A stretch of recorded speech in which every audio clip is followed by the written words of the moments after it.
La plus grande leçon de storytelling ne vient pas d'un marketeur, mais d'un milliardaire en faillite qui a fini président des États-Unis pour la deuxième fois. En 1990, Trump perd tout, il est au bord de la faillite personnelle, la presse le ridiculise et il est la risée de tout New York. Mais au lieu de se cacher, il fait l'impensable. Il parvient à remonter ses dettes et il transforme ses échecs en force. En 2004, il devient la star d'une émission de télé-réalité. Et devinez ce qu'il y fait, il joue le rôle d'un businessman accompli qui apprend aux autres à réussir. Du génie.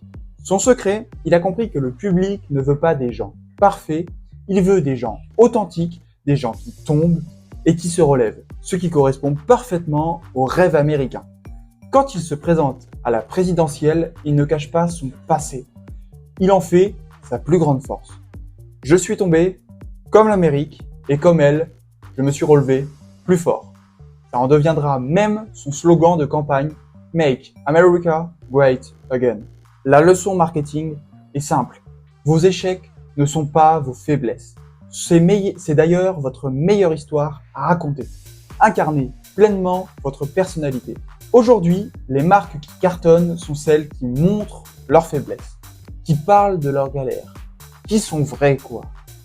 La question n'est pas si vous allez échouer, mais plutôt comment vous allez transformer cet échec en histoire inspirante. Si vous voulez apprendre à raconter des histoires qui vendent, suivez-moi.